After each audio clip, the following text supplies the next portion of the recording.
Equilibrio Vital con Anand Mahapatra.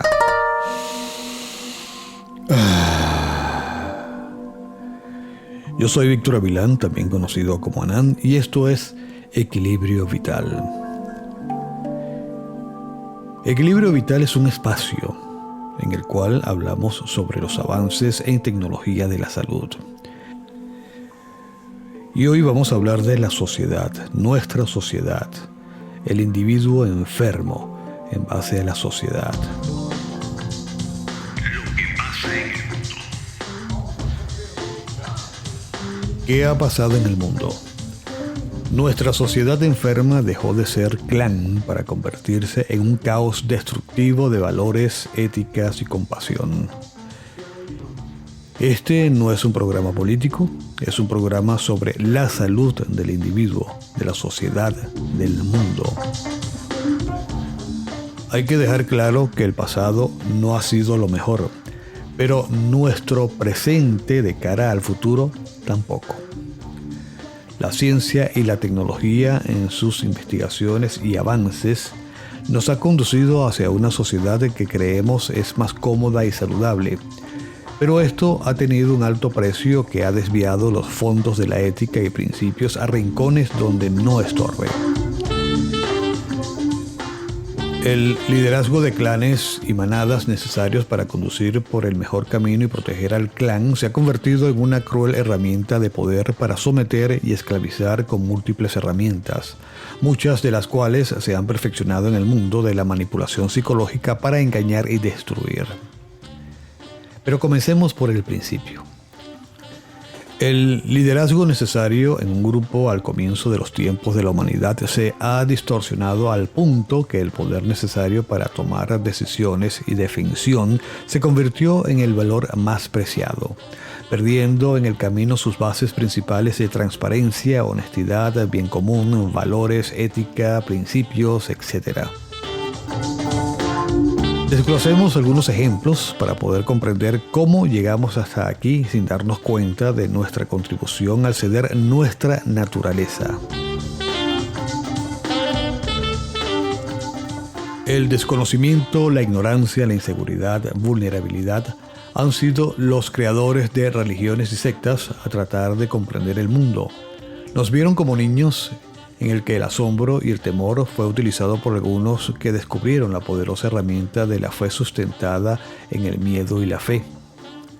Son muchas las religiones y sectas en el mundo, y entre las más poderosas está la cristiana, que ha cobrado millones de vidas entre creyentes, perseguidos y perseguidores para validar o no esa corriente filosófica como religión, con la composición de cualquier gabinete dedicado cada uno a áreas diferentes dentro del mismo concepto para distribuir efectivamente la destrucción de amplitud mental.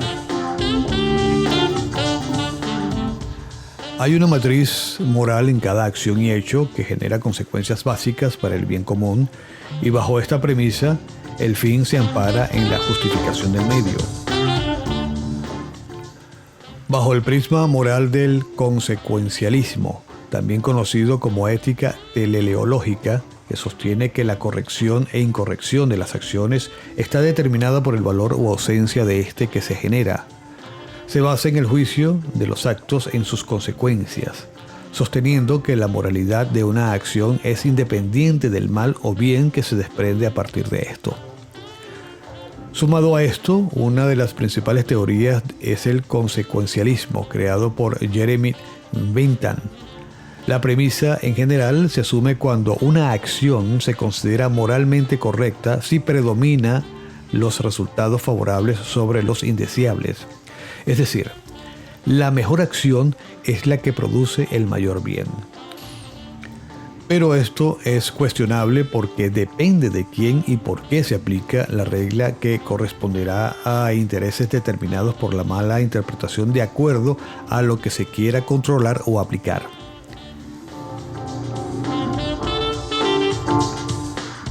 Quiero dejar claro algo. Este programa no quiere presumir de conocimiento y verdad absoluta. A decir verdad, es un sencillo planteamiento reflexivo que ni siquiera se acerca para mostrar la punta del iceberg de todo lo que se mueve en las sombras ajeno a la mayoría de la sociedad. los grandes secretos, poderes, motivaciones, sociedades, planes y reconducción e reinterpretación de la historia. Los diferentes niveles del teatro con títeres y titiriteros que se mueven y son movidos por unos pocos maestros que generan los guiones de la sociedad. Estas son las bases de la programación. Religión.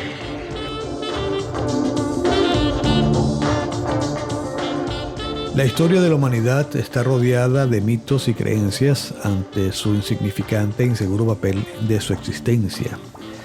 En la cruda y corta vida del pasado estaba rodeado de misterios y miedos que no comprendía, y en su raciocinio inicial divinizó o satanizó los fenómenos de la naturaleza, creando figuras omnipresentes paternales que premiaban o castigaban. En la historia de la humanidad son muchos los dioses que han ocupado el trono patriarcal de lo divino. La historia es larga y fascinante hasta nuestros días. Un factor común en estas creencias es la formación de sectas religiosas lideradas por algunos muy vivos que convencían a otros muchos tontos que eran las voces, imagen y la representación de Dios en la tierra. Podría ser gracioso, pero no. Eso aún continúa. Las religiones distintas que rigen las diferentes sociedades y culturas del planeta han sido y se mantienen como el mayor poder político sin fronteras, porque Dios está en todas partes. Un ejemplo es la religión cristiana, que cobró muchas vidas por aquellos paganos o despiertos, o quizás más tontos al creer en otros tótems. Persiguieron, torturaron y mataron a muchos cristianos, entre ellos a su líder Jesús, hasta que un emperador se dio cuenta del poder que había acumulado esa creencia, arrastrando a tantas personas, que lo validó en un compasivo acto de sumarse a los agradecidos experseguidos cristianos. El decreto unió las raíces judeocristianas del continente europeo con la cultura grecorromana. Hasta el concilio de Nicea en el año 325, las iglesias cristianas eran incendiadas, quienes profesaran la religión cristiana eran perseguidos y su patrimonio era confiscado.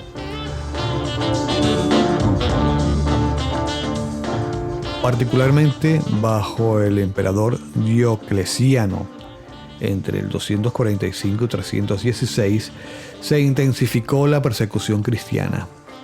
Diocleciano quería revivir los viejos cultos paganos y que estos se convirtieran en la religión del imperio. Pero su política anticristiana fracasó y fue eliminada por su sucesor, el emperador Constantino, quien estuvo entre el 285 y el 337. El aparato militar y el administrativo funcionaban bien en el Imperio Romano. Una zona de libre comercio había impulsado el bienestar económico. Los habitantes de Roma gozaban de derechos civiles, lo que promovía una creciente cohesión entre la población. Sin embargo, no había libertad religiosa. Y llegó el concilio de Nicea.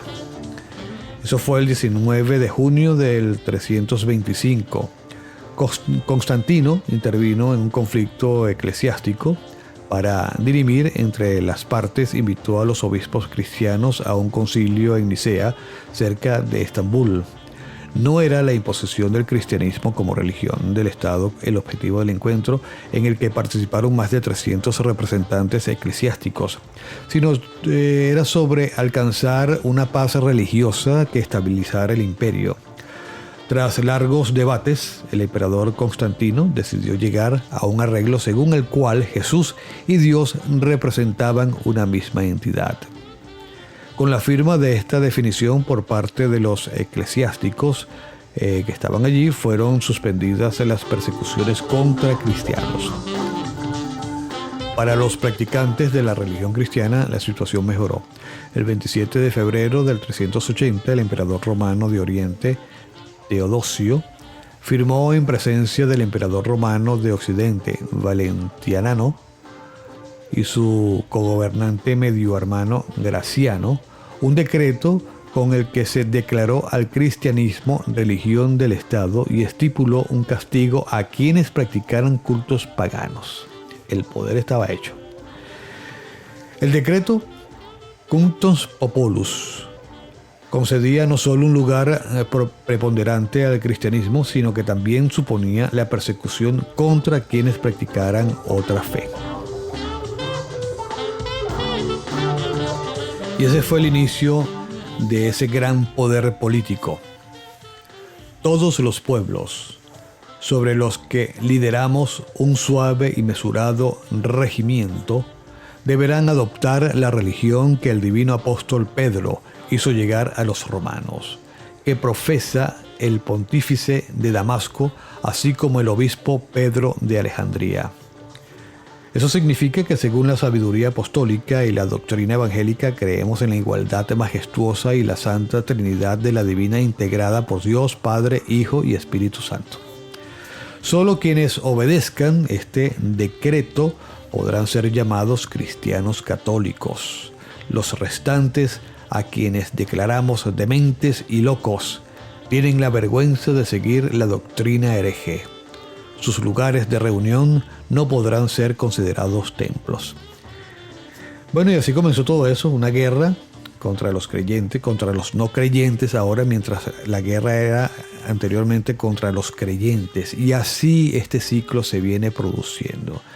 En el mundo tenemos varias religiones, dos muy fuertes, y están los radicales creyentes y los creyentes sumisos, por decirlo de alguna manera, o creyentes conscientes. El punto es que hay mandados y mandaderos. Con el mismo fanatismo con el que antes fueron perseguidos los cristianos y judíos, ahora se hostigó a quienes practicaban otra fe. La realización de cultos paganos fue considerada alta traición y los templos y lugares sagrados fueron destruidos, como el oráculo de Delfos, el recinto sagrado al que acudían los griegos para consultar a los dioses. No obstante, aquel 27 de febrero del 380 se convirtió en un hito de la historia europea porque unió las raíces judeocristianas con la antigüedad grecorromana, una simbiosis que trasciende hasta la actualidad. La prehistoria grecorromana del continente y la religión judeocristiana marcaron decisivamente una Europa para bien y para mal. Pues en los siglos siguientes los cristianos no solo ayudaron a los pobres en nombre de la cruz, sino que también asesinaron en nombre de Dios a críticos y disidentes.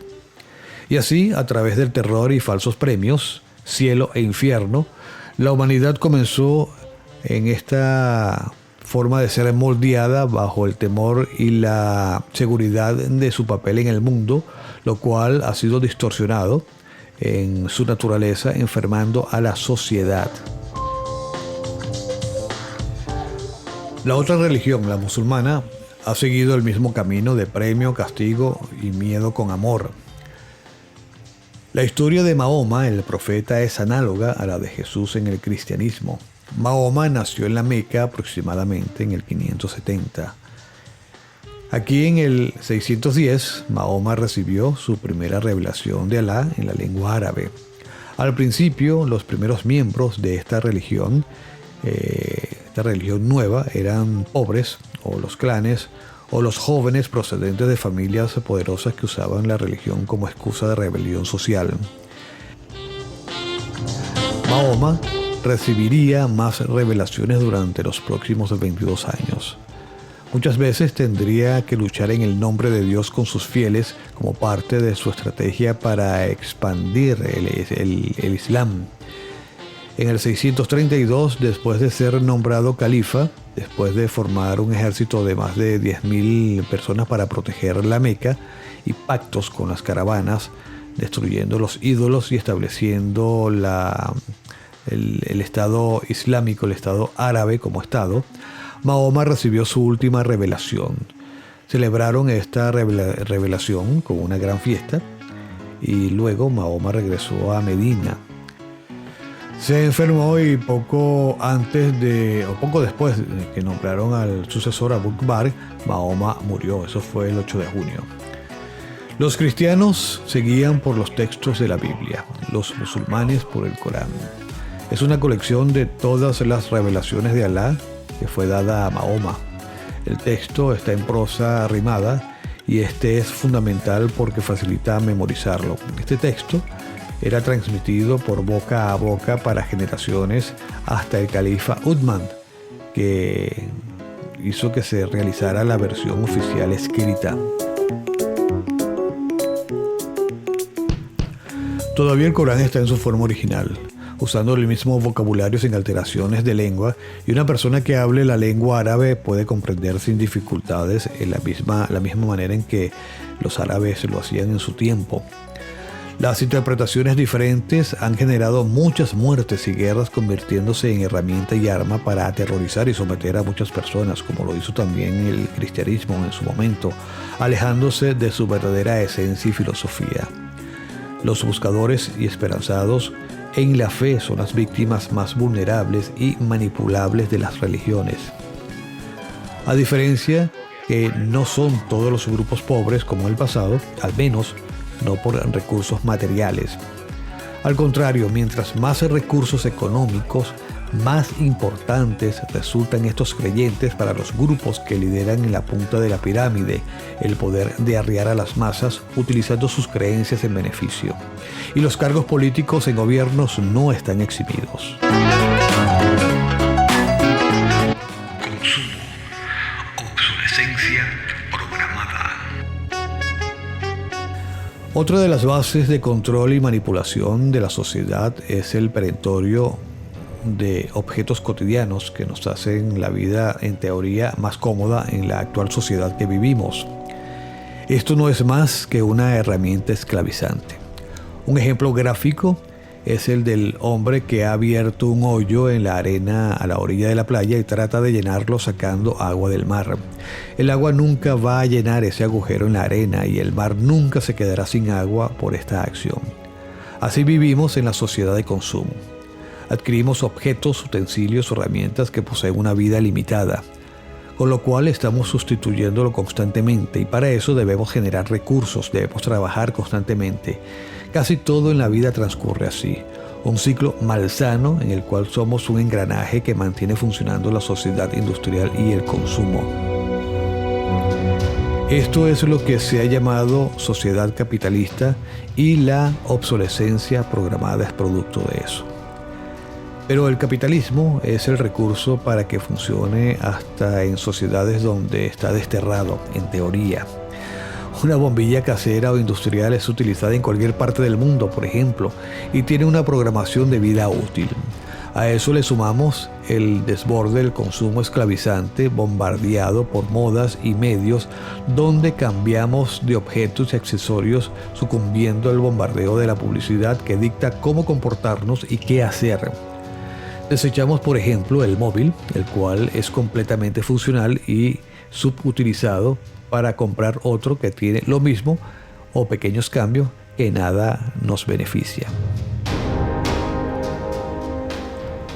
El tiempo de vida útil de las cosas fue llamado obsolescencia programada y fue puesto en marcha después de la depresión económica americana en 1929 aproximadamente para la recuperación post-depresión y generar el monstruo de consumo donde todos somos partícipes bajo el engaño que genera empleo constante por la producción activa. Esto ha contribuido a la inestabilidad económica de las sociedades más industrializadas y la pobreza vergonzosa de los países con menos recursos. La obsolescencia programada marca las reglas para la vida útil de las cosas, pero estos productos perecederos y con caducidad se convirtieron en un grave problema de contaminación por la cantidad de basura imperecedera que produce. Es muy bajo lo reutilizable en los países que reciclan, mientras otros muchos son auténticas montañas de desperdicio que contaminan agua, aire y tierra. A este desastre se suma la fabricación de envases y componentes de plástico que son todo lo contrario, desechables sin degradación durante cientos de años, como algunos polímeros. El origen de la obsolescencia programada se remonta a 1932, cuando Bernard London proponía terminar con la Gran Depresión a través de la obsolescencia planificada y obligada por la ley, aunque nunca se llevase a cabo. Sin embargo, el término fue popularizado por primera vez en 1954 por el diseñador industrial estadounidense Brooks Stevens.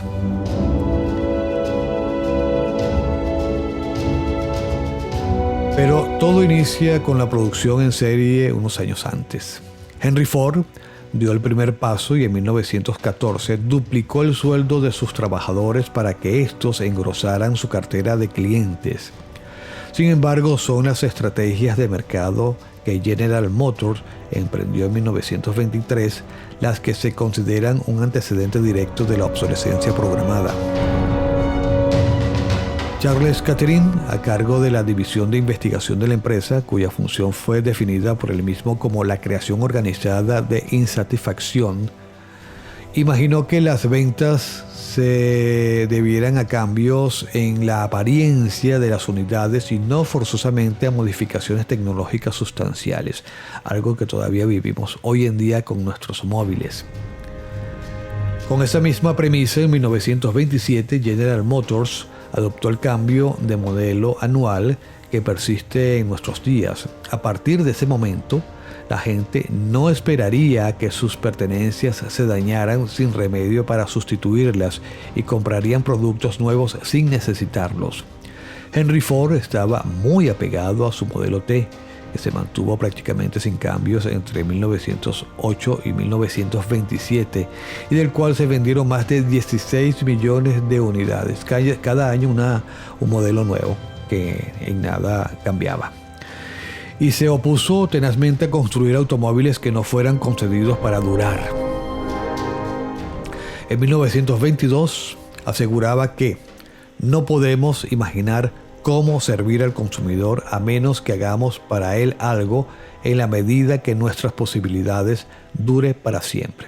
Eso lo decía Henry Ford. Queremos que el hombre que compre uno de nuestros automóviles nunca tenga que comprar otro.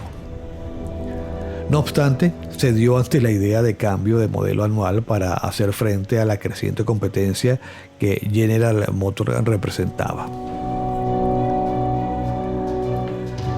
Rápidamente la obsolescencia programada invadió otras ramas de la industria. Cuando Thomas Edison comercializó sus primeros focos incandescentes en 1881, estos tenían una vida útil de alrededor de 1500 horas. Años después se fabricaban focos más duraderos. Uno de ellos se encuentra en la estación de bomberos de Livermore en California y aún emite luz desde junio de 1901, es decir, tiene 120 años exactamente. Este foco ya es una leyenda. En junio del 2015, los orgullosos bomberos de la estación festejaron su primer 1.000.000 de horas de funcionamiento con una gran fiesta. Contra el buen desempeño de este tipo de focos arremetió el cartel de Phoebus, nombre con el que se conoce la asociación que secretamente formaron General Electric, Osram y Philips en 1924 para controlar y aumentar la producción mundial de focos eléctricos. Fue una especie de sociedad mafiosa. Estas compañías pretendían que la gente los renovara con frecuencia, lo cual no ocurriría si los focos fabricados fueran eficientes. Para lograr su objetivo, disminuyeron intencionalmente la vida útil de todos los focos que producían. En 1924 era en promedio de 2.500 horas. Además, el cartel presionó por 20 años a sus competidores para que produjeran focos más frágiles con una duración máxima de 1.000 horas. Cualquier empresa que produjera productos con una mayor vida útil estaba sujeta a multas. Y lo curioso de todo esto es que era mucho más fácil producir un foco de duración eterna, casi eterna, que un foco con una vida limitada. Ameritaba muchísimo más trabajo. Y así se genera la ansiedad por consumir con todo un aparataje exhibicionista de imágenes, texto y color en los medios y en el transitar donde el panfleto se degrada prostituyéndose como seductor del vocero del consumo. Y todo esto nos está pasando a la factura. Porque además, para poder cumplir las exigencias de esta dinámica y producir supliendo las demandas necesarias, se buscó y encontró manos de obra barata en países donde se explota a hombres, mujeres y niños por salarios que apenas les sirve para vivir trabajando como esclavos. Y esa producción se resuelve en países como China e India, que han incrementado su economía y de la cual el mundo entero depende, siendo muy frágil las bases que sostienen las ficticias economías mundiales. Solo hay que imaginar si algunos de estos países generadores de materia prima y el producto final se negase a seguir haciéndolo o por alguna razón ante los imprevistos de la naturaleza no se puede realizar. Solo imagínelo sin tener que agregar alguna información adicional. Educación con condición. Somos un poco más de 7.500 millones de personas en el mundo. Mucha gente con culturas, creencias religiosas e historias diferentes para manipularla y lograr uniformidad de opinión conducida. ¿Cómo hacer esto? La respuesta es muy fácil. Además del condicionamiento religioso, se ha venido haciendo sin que nadie se percate a través de la educación. Creer que somos libres pensadores en base al conocimiento adquirido en las escuelas y universidades es solo una fantasía, una creencia implantada hace 2 siglos. En 1806, las tropas napoleónicas humillaron al ejército prusiano en la batalla de Jena. Fue el comienzo de la educación pública. El filósofo prusiano Johann Fichte, en su famoso discurso a la nación alemana, aseguró que la catástrofe era completa responsabilidad de la independencia de los alemanes. Era necesario un pueblo sumiso y dominado por las consignas gubernamentales. Así, sugirió que el Estado debía moldear a cada persona y moldearla de tal manera que simplemente no pueda querer otra cosa distinta a la que el Estado desee que quiera. O, por aludir a otro filósofo defensor de la educación pública, Franz de Obre, esta debía ser educación del Estado, educación por el Estado y educación para el Estado. Frase que demuestra la raíz fascista del modelo de educación pública, pues resulta casi idéntica a la que poco después pronunciaría Benito Mussolini. Todo por el Estado, nada fuera del Estado, nada contra el Estado.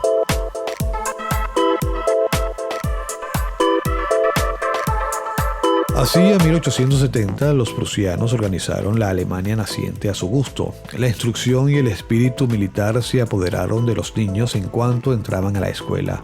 Un manual de educación primaria les decía a los maestros cómo debían actuar. Siéntese derecho, silencio, cállese la boca, manos arriba, las plumas bien rectas, enséñeme el cuaderno. El maestro ordenaba y el alumno debía obedecer las órdenes de inmediato. Si el maestro iba a ser el sargento de la nación, los profesores del gimnasio del instituto de secundaria se movían envueltos en una nube de esplendor que era un reflejo no solo de un profundo respeto por la educación, sino también de la jerarquización absoluta de la sociedad. Mal pagado, pobremente vestido y a menudo demasiado pobre para casarse. Hasta el más humilde de ellos tenía derecho a que le llamaran señor profesor, y los alumnos se dirigían a él en posición de firmes. Thomas Mann escribió: de niño me gustaba personificar al Estado en mi imaginación como si fuese un severo personaje de madera, con frac, barba negra y una estrella en el pecho, y con una mezcla de títulos militares y académicos que expresaban perfectamente su poder y su severidad. Era el Dr. Van Stackel. Sin embargo, un colegial de la época, Hans Kohn, recordaría: la política, la austríaca, la europea, la turca o la asiática, nos interesaba muy poco y no sabíamos nada de ella. La gente no viajaba como hoy, y en gran parte nuestro horizonte estaba definido por una educación clásica y una lengua alemana.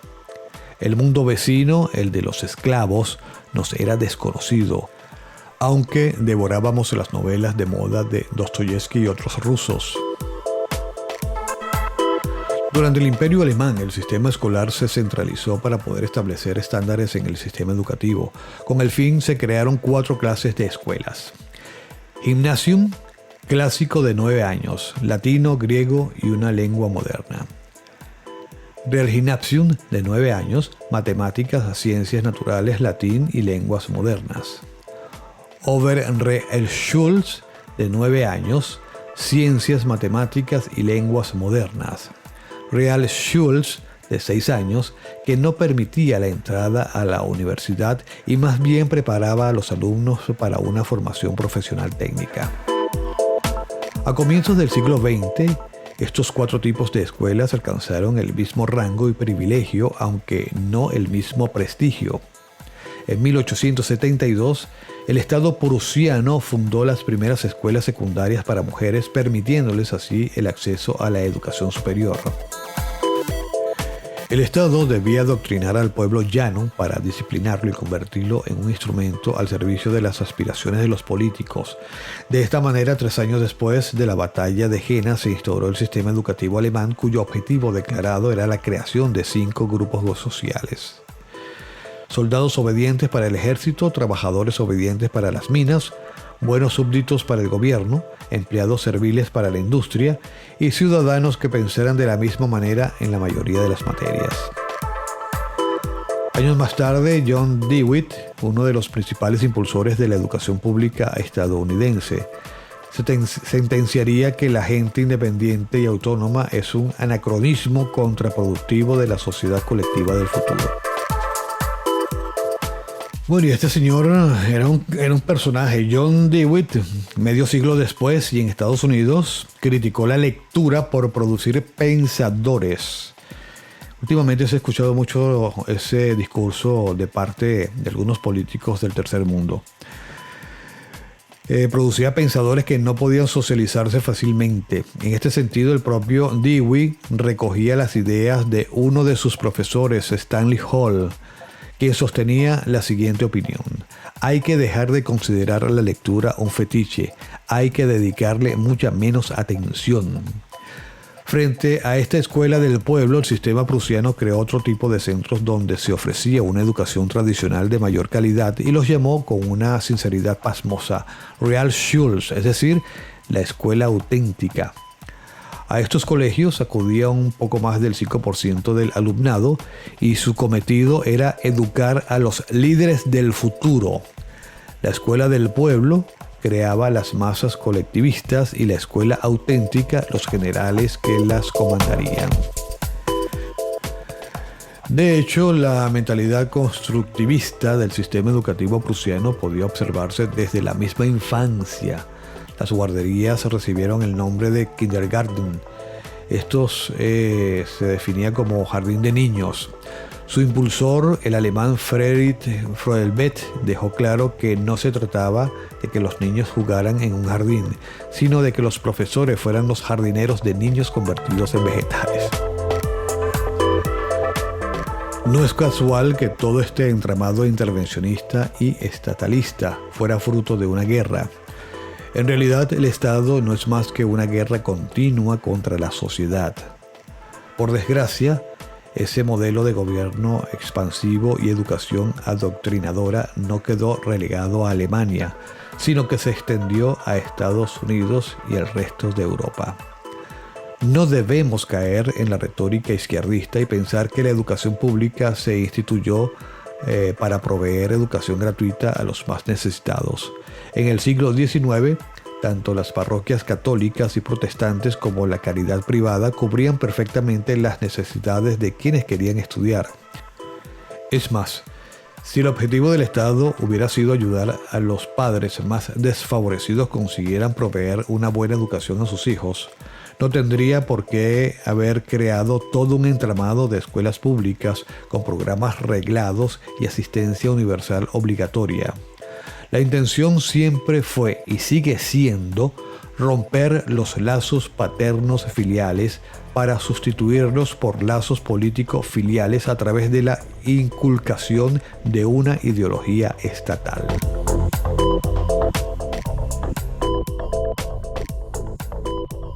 Salud focalizada. Hemos perdido el control y conocimiento de nuestra naturaleza. Nos hemos convertido en perfectos ignorantes de nosotros mismos, pero con una errada creencia de saber. Otros son quienes nos dicen qué nos sucede y cómo repararlo, desde la psiquis, el pensamiento y su contenido en manos de psicólogos, psiquiatras y sacerdotes. Sentimos que algo no va bien y acudimos a un especialista sobre nosotros para que nos diga de forma acertada o errada qué nos sucede y qué debemos tomar, beber para corregirlo, sin saber tampoco a qué se refiere, haciéndolo como autómatas, o nos abren para tratar de reparar lo que no sabemos que nos sucede. Los médicos, sin actitud descalificante, hacen y deshacen en nombre nuestro sobre el cuerpo. Pero ellos tampoco tienen el poder. Lo creen, pero no es así. Son también títeres como nosotros y a su vez titiriteros. La medicina occidental es como es hoy en gran medida a un informe, el informe Flexner. Este documento reglamentó taxativamente la forma de cómo debía educarse a los médicos y cómo estos debían practicar la medicina. Se sospecha que estuvieron involucrados fuertes intereses económicos.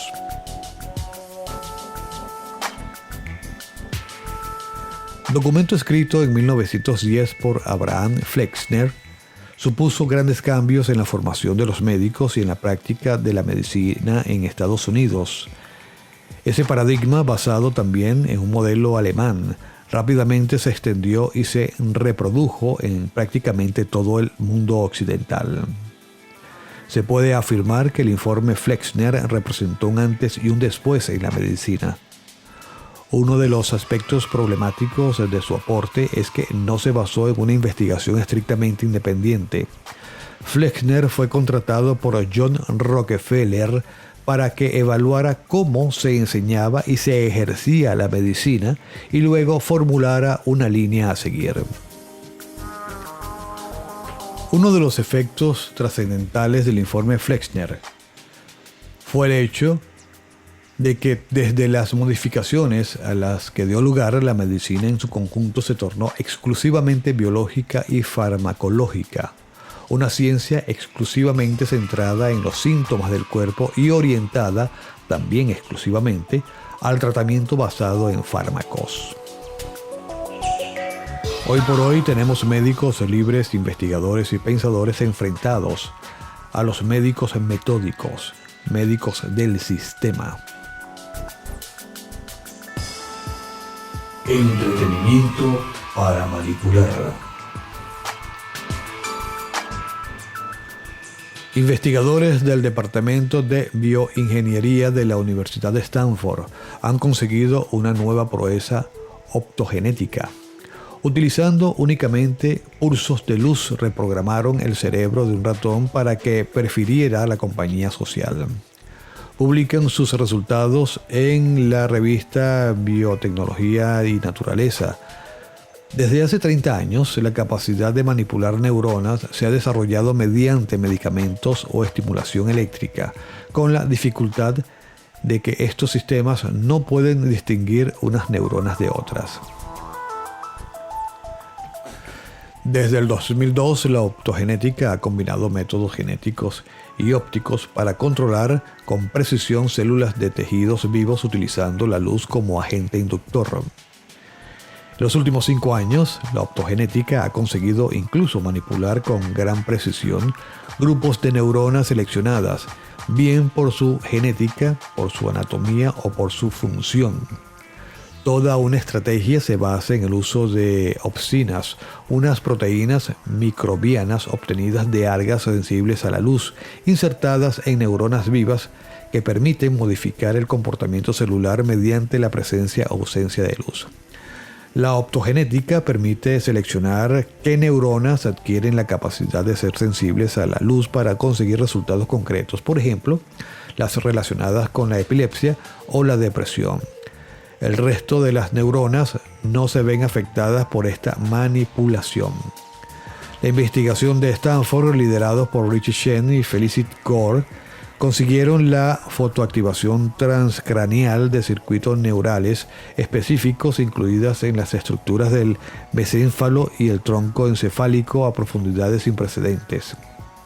Pues bien, dejando a un lado un poco toda la explicación científica, de momento se trata de una terapia inconcebible para los seres humanos, supuestamente porque implica manipular genéticamente a las neuronas para que sean sensibles a la luz. Sin esta manipulación no sería posible la aplicación clínica de la tecnología experimentada en ratones. Necesitaríamos fibra óptica dentro del cerebro. Ahora bien, no es desconocido que a través de los medios, sobre todo el visual, se manipula a las masas con temáticas que disfrazan el verdadero mensaje. Desde que nos comunicamos por medios electrónicos y miramos programas supuestamente de entretenimiento, manipulan nuestro pensamiento y toma de decisiones.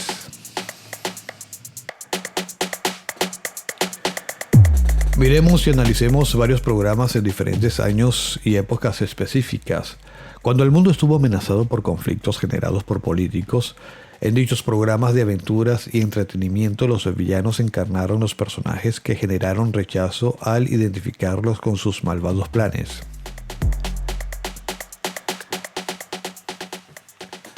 Algunos de esos personajes encarnados como villanos fueron orientales cuando el conflicto referencial fue trasladado en programas de entretenimiento reflejando etnias niponas y vietnamitas.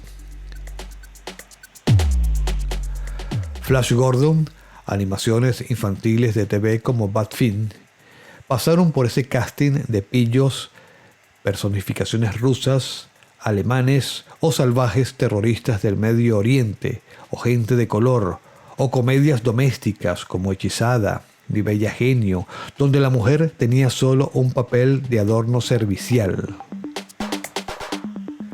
Recomiendo ver el primer capítulo a modo referencial, el capítulo piloto de la serie original Viaje a las Estrellas, en el cual la mujer profesional es tratada con desprecio por el primer capitán de la Enterprise.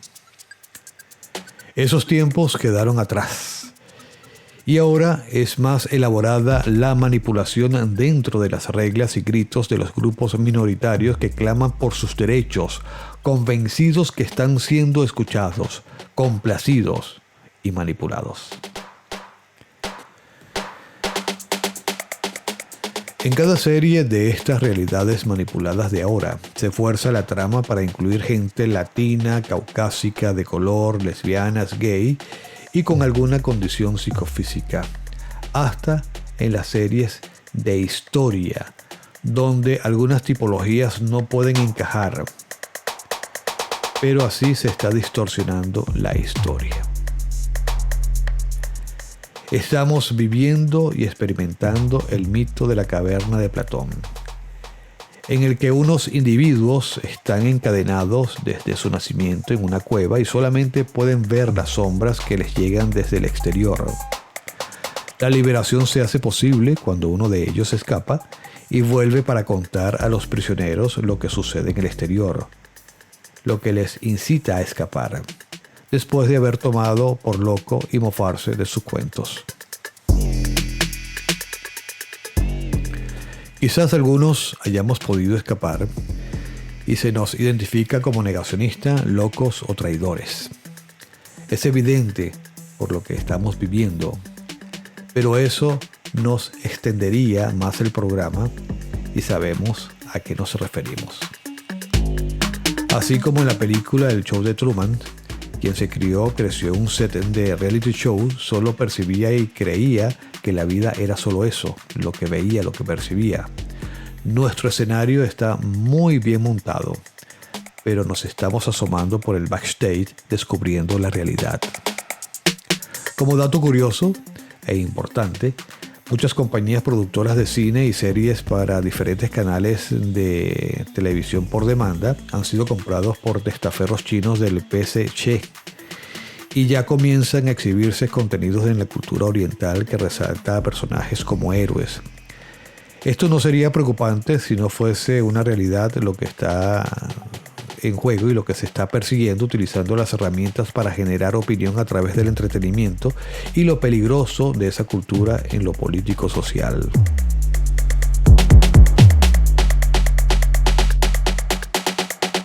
Banca de interés.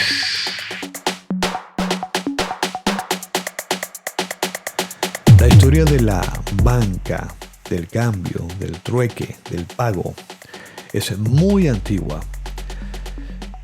En cuanto al banco moderno, se puede decir que los bancos nacieron con la necesidad de realizar simples operaciones de cambio y crédito a niveles personales, pero pronto se comenzaron a desarrollar funciones más amplias y abarcar más personas y pasaron a contar con organizaciones más complejas.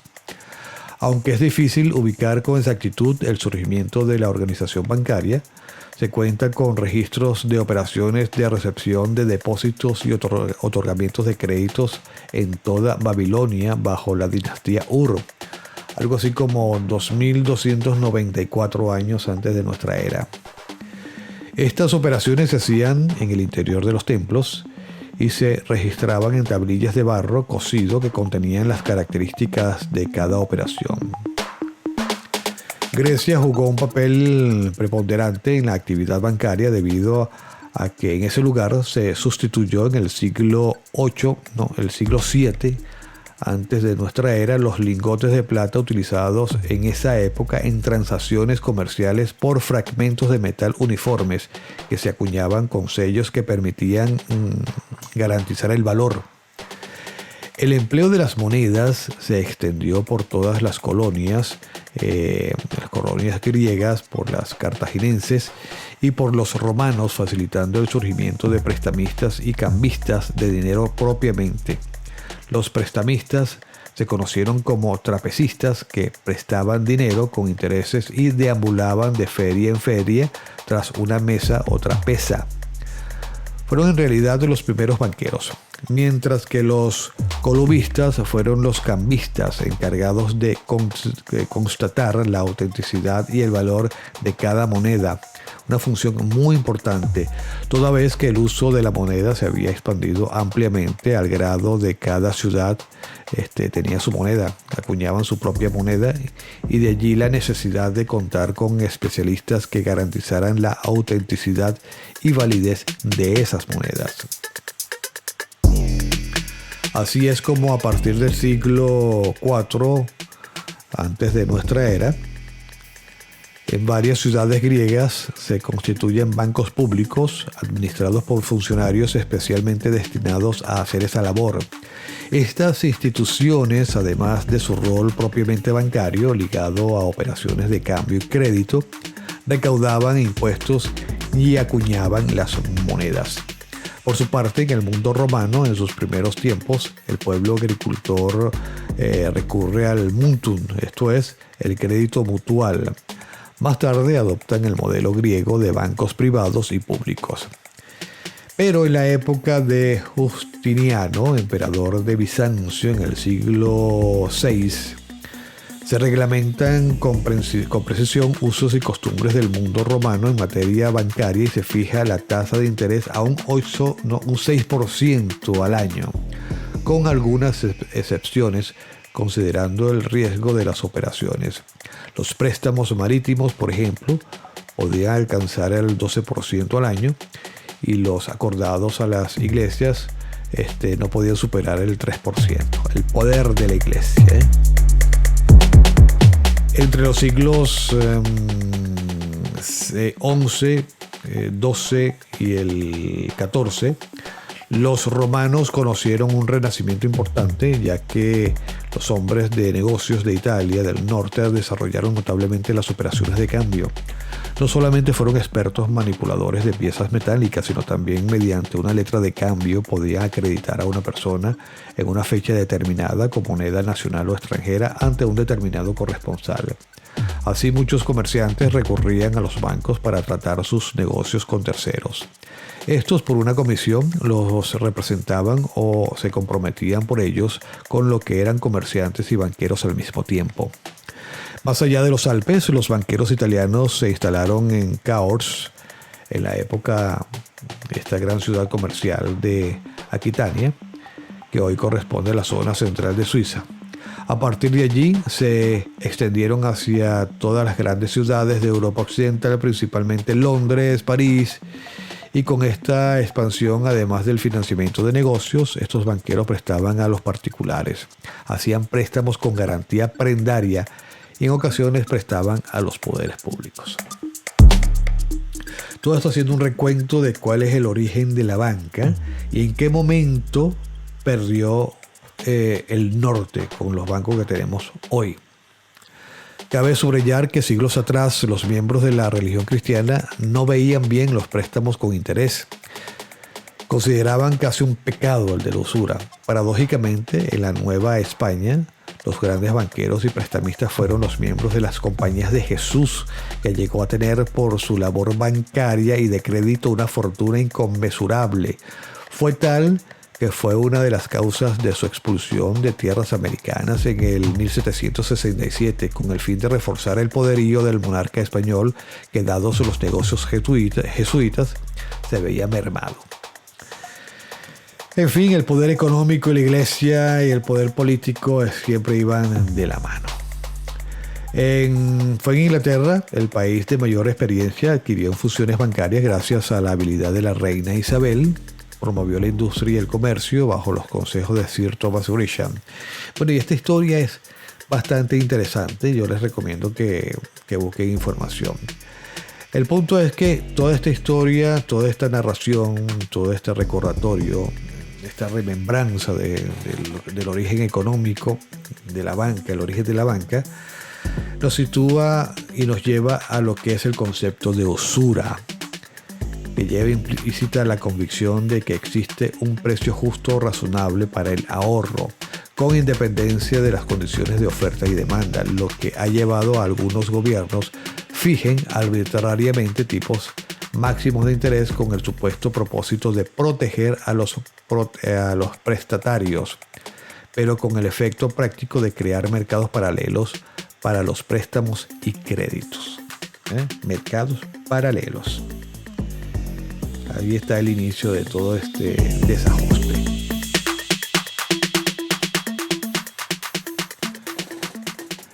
Dentro de toda esta historia, cabe recordar que en libre competencia y ante la necesidad bancaria de tener dinero líquido para reinvertir o lo que es lo mismo, trabajar o jugar con dinero, se utilizaron varias estrategias para atraer inversionistas.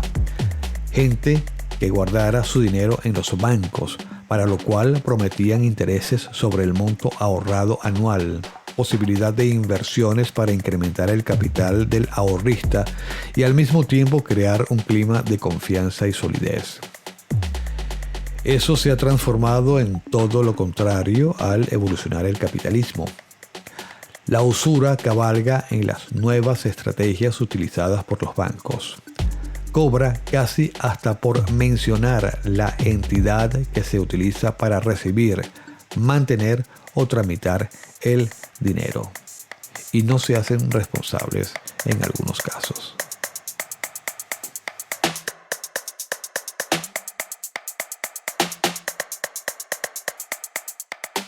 Reflexiones finales.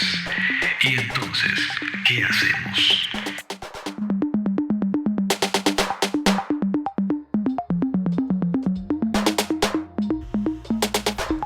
Para sumar a estas reflexiones y ampliarlas, recomiendo el libro de Thomas Sowell, Conflicto de Visiones.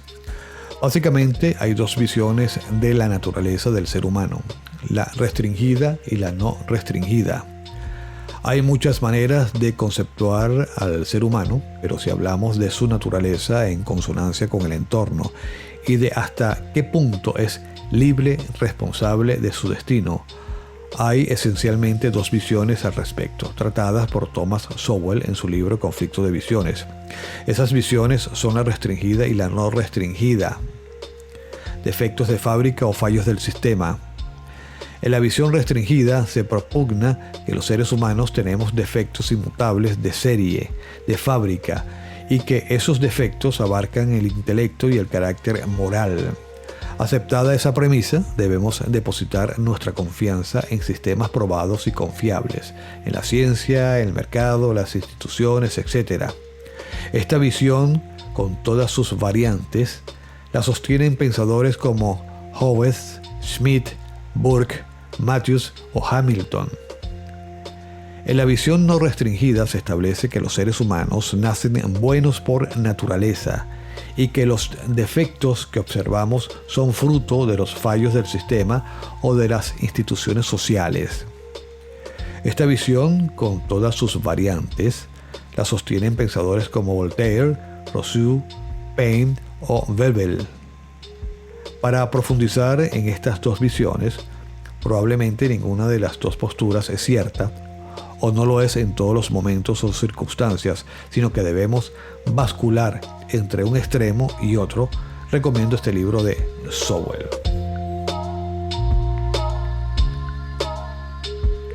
Y esto es lo que pasa en el mundo.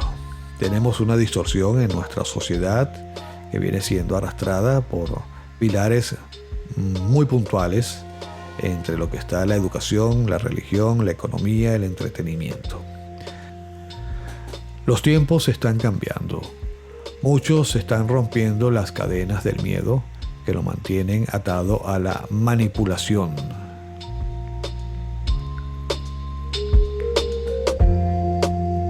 Yo soy Víctor Avilán, también conocido como Anand, y esto es Equilibrio Vital.